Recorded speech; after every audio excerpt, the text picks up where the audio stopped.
This is Support is Sexy, episode 342. Daydreams do come true.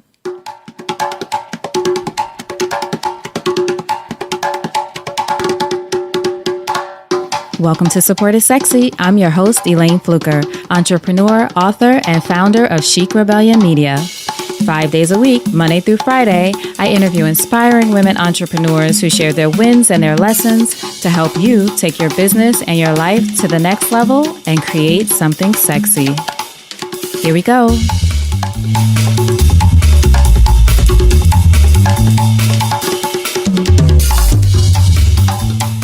Hi, everyone. Welcome to a new episode of Support is Sexy. I'm so happy to have you here.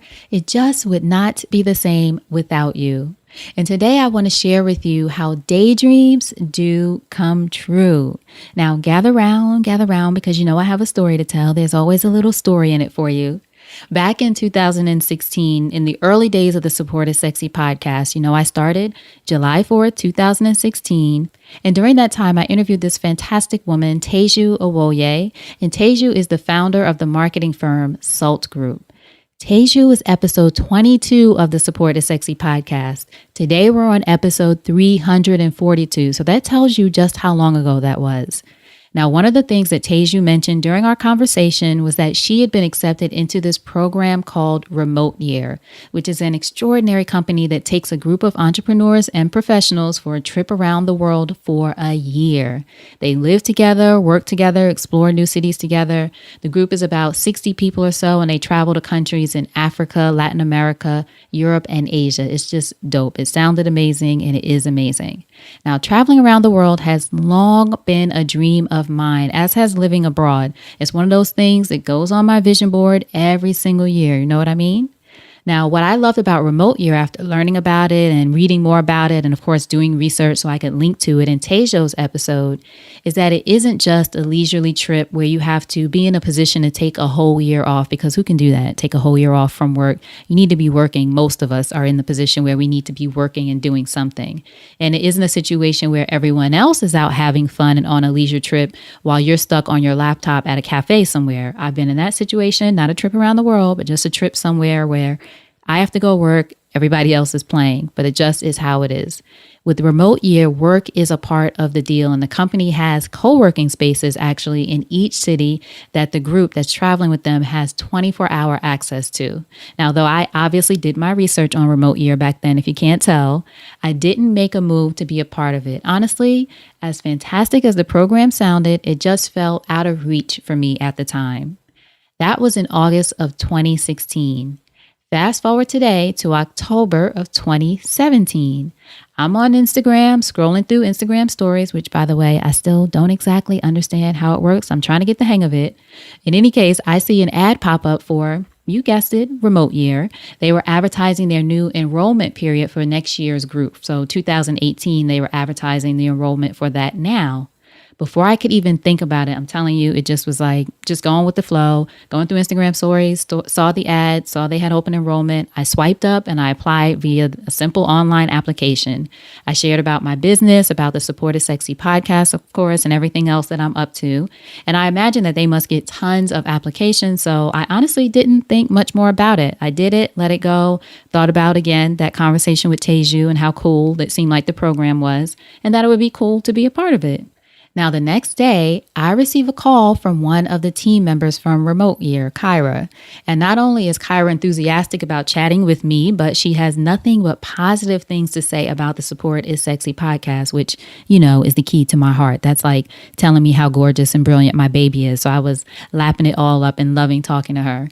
And we had a great conversation. And while speaking to Kyra, I'm thinking, okay, this could actually be a possibility, even though nothing was finalized. But it put the bug in my head that, well, first of all, they responded to my application. So it must not have been that bad. Must have been pretty good.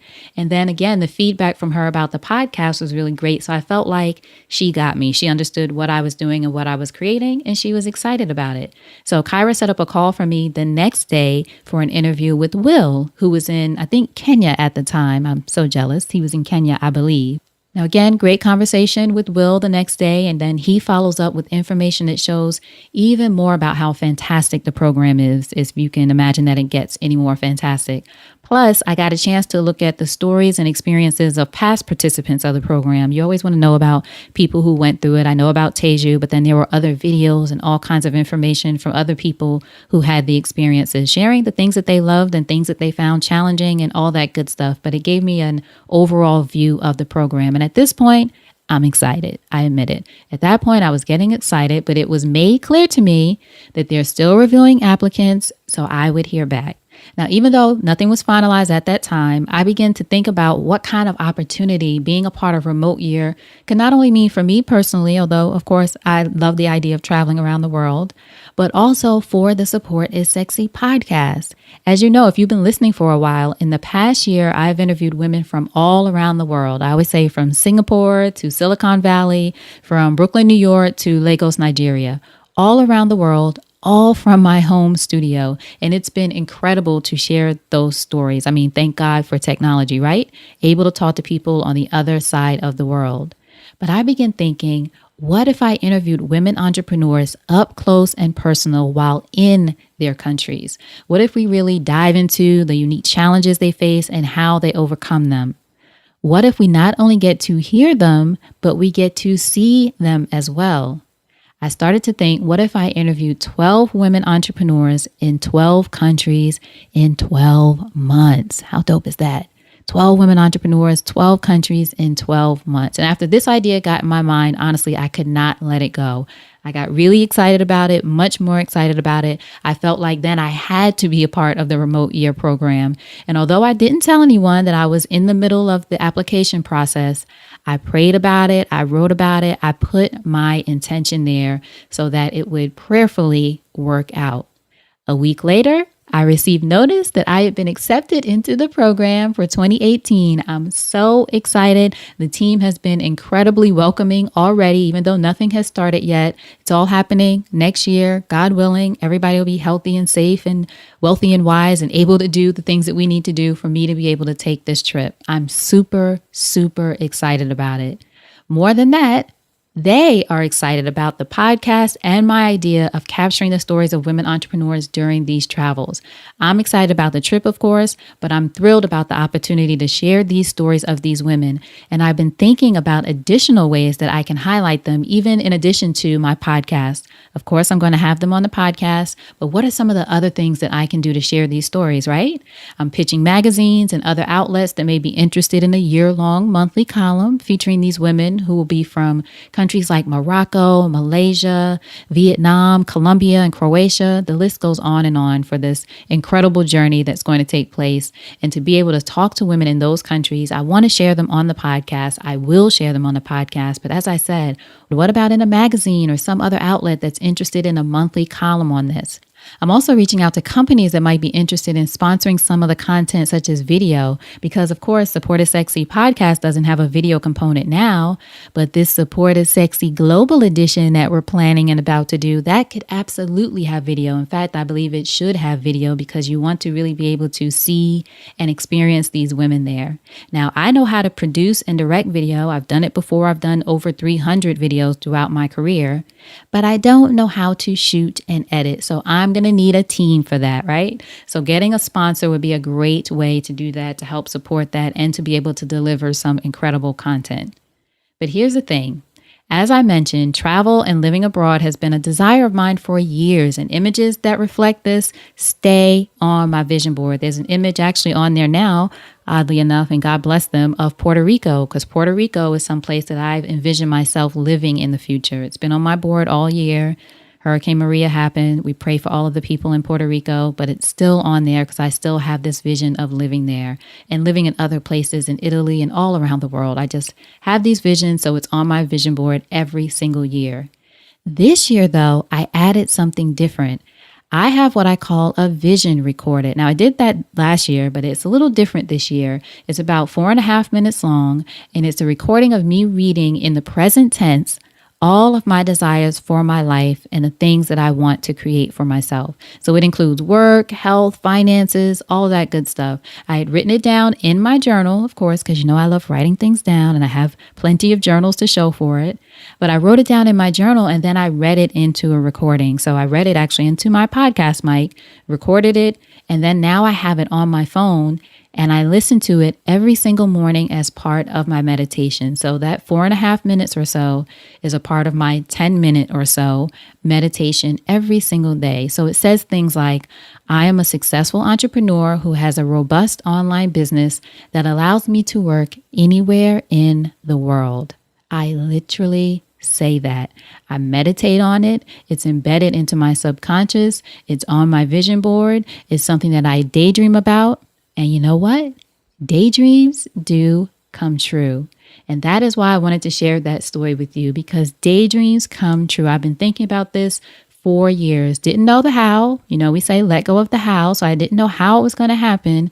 But this is an example of daydreams coming true. Now, they don't always come true or come through when you want them to or in your own timing, right? It may require some adjusting. It may require getting uncomfortable. It may not be at the most convenient time. It may even be requiring some risk. You might have to take some risk or take the leap, in other words. But I believe that if you put that energy, that prayer, that intention into them, and you speak it aloud, you can manifest it. You can literally speak it into existence. Dreams do come true. But here's the other thing that we need to have to see our dreams come true: support. And we're all about it around here. Support is sexy. So in order to make our dreams come true, we have to be open to being uncomfortable, adjusting, things not being convenient, all that good stuff. But most of all, we have to have support. So look at me for an example. As I said, traveling around the world on my own wasn't likely to happen for many reasons: time, resources, safety. But having the support of a group such as Remote Year relieves all of that stress, all of those hangups, all of those considerations. So we have to ask for and be open to and accept support, not knowing in what form it's going to come, but thinking about what would be the ideal way for this to actually not even thinking about the ideal way. I won't even say that. Speaking what is a thing that you want to do and letting the universe work out what's the ideal way for this to happen. The thing is to enroll others in your vision, others, people, companies, whatever it is, and you never know how that support is going to show up for you. You just never know. And that's something that I am still working hard to remind myself to do. Even though I've been talking about support is sexy for years now, I still have to push myself to ask for and accept support. And that is what I'm doing. I am asking for and being open to your support. So as the idea to interview women entrepreneurs in these countries began to take shape, I started to think about how I can get my community involved, right? I am working hard to steer away from my default response, which is usually, how can I make this happen? First of all, I'm trying to get away from this quote unquote make this happen attitude, because I don't believe that that's how it happens. But that's the thing. That's normally my default. How can I make this happen? No. We each deserve support, right? You deserve it and I deserve it. So what I did when I was actually after I was accepted, not during the process, I didn't tell anyone, but after I was accepted, I immediately reached out to my girlfriends. We all got that group chat where the girls are there to support you. I reached out to my closest girlfriends for ideas about what I should do in order to get support for this thing that I wanted to do, to be a part of this Remote Year program, travel the world and all of those things. And they wisely advised me to set up a GoFundMe page so that my community has a way of supporting me, which is exactly what I did. I didn't think of that. I was trying to figure it all out, how to do it myself. They told me, set up a GoFundMe page. This way you can share it with people. They can share it with people. Other people can find it easily. People go on GoFundMe and find campaigns they're interested in all the time. Set up a GoFundMe page, and that is what I did. Now you can view the campaign for the Support is Sexy Global Edition on GoFundMe.com/Elayne Fluker. So it's GoFundMe.com, my name, Elayne Fluker, ELAYNE FLUKER. Now look, though it's not always comfortable to ask for donations or contributions or support in any form, I remember that this is not about me. That's all ego. When I get wrapped up in, or you get wrapped up in, this whole idea of, oh, this is uncomfortable, I don't want to ask for support, it's usually about ego. For me, I have to remember this is an incredible opportunity to share the stories of women entrepreneurs around the world in a unique way. I'm already on this journey and on this path and doing that and sharing these stories, which has been, again, an incredible experience. But I want to be able to do this in a new way. And this is the perfect opportunity to do that. And people want to help me do this. That's something else I've been saying to myself. People want to help you. You are worthy of support. At GoFundMe.com/Elayne Fluker, I've created a way for you all to be a part of this, to help me to help share the stories of these women, including becoming a producer on the podcast episodes and on videos featuring these women and getting executive producer credit. Depending on how much you want to contribute, these are all the ways that you can get involved. Now, my goal is to raise $30,000 through the GoFundMe campaign, which is to help cover the cost of the remote year program and to help cover the cost of high quality podcast production, because we can't be janky. We need it to be high quality while on location, and for video production, because I don't shoot, I don't edit, I can direct and I can produce, but I'm going to need a professional team for filming and editing. And I know it's possible, but you know what I'm letting go of? The how. I'm just saying what I need, holding the intention, and asking for support. I know it will happen. So here's something else I've been speaking into existence and being focused on. I believe that the universe is abundant. Call it woo-woo, call it whatever you want to. I believe the universe is abundant. So I know there's a way for me to, with support, reach this goal of $30,000. Now, if you can contribute any amount, whether that's $10, $5, $1, no amount is too small. It will help me travel the world and tell the stories of women entrepreneurs, and I will greatly appreciate it. I already appreciate you, but this would be such a powerful journey for us all to take together. In fact, one of the rewards on the contributions is to be able to receive video updates from me from the travel. Again, not all about me, even though you'll see me, but really giving you the experience, and hopefully all of us the experience of being in these countries and what it's all about to be a woman entrepreneur in those countries. Again, to find out more about the trip, to contribute, and to see the rewards that I have for you, go to GoFundMe.com/Elayne Fluker. I would love it if you can help me bring these stories to life. Let's do this together. I'm not going to try to do it all alone. I'm not going to attempt to do it all alone. I know abundance is out there. I know support is out there. I'm asking for it, being open for it, being open to it, however it happens. Now, you'll hear me speak more about the trip in future episodes, and of course, more about Remote Year. To find out more about Remote Year, in fact, go to remoteyear.com. So altogether, remoteyear.com. Incredible program, incredible people that I've met thus far in the process. Everyone is, I love it, super supportive, willing to work with me to figure out the things that I want to do as part of the trip. And they've been super supportive, honestly, and been open to the ideas and everything, because I always come with a bunch of ideas. I can't just go on a trip. I have to come like, oh, I'm going to do this huge production. Actually, it doesn't even have to be huge, but quality, something of value. This is what I want to do. So that's really why I'm excited about it. And it's funny because, again, talking about daydreams coming true and not always in the time, if I had done this a year ago, not to say it wouldn't have been an exquisite adventure, I'm sure it would have, but just think, I probably wouldn't have thought that I really wanted to interview women entrepreneurs there. I feel like a year later, I would have been like, damn, I could have done blah, blah, blah. But now that I have the perspective and experience of having interviewed women around the world from my home studio, I know what the possibilities are. And I've heard some of the experiences of these women. I have the experience now of nearly 200 interviews. So I have some idea of women all around the world and what kind of things they're going through as entrepreneurs. So I know how powerful it can potentially be and will be to be there, to talk to women there, to find out about women's organizations, and just, I don't even know, be open to whatever the possibilities are and exploring women entrepreneurs around the world and bringing those stories to light. As you can see, I'm very passionate and excited about this. In any case, though, I'm saying and sharing all of that to say, for you, whatever your daydream is, don't get too worried about and caught up in, and I'm guilty of this, and don't be too impatient about the timing. hold the energy for what you want to do. Put it on your vision board if you have a vision board. Do the recording, as I mentioned, if you want to do a recording so that you can listen to it. I used to listen to them and still do when I go for a run, or as I said, during meditation. I kind of like listening to it when it's quiet and still, but you can listen to it at any time or listen to it during your day. Sometimes you just need motivation and you need to listen to this vision.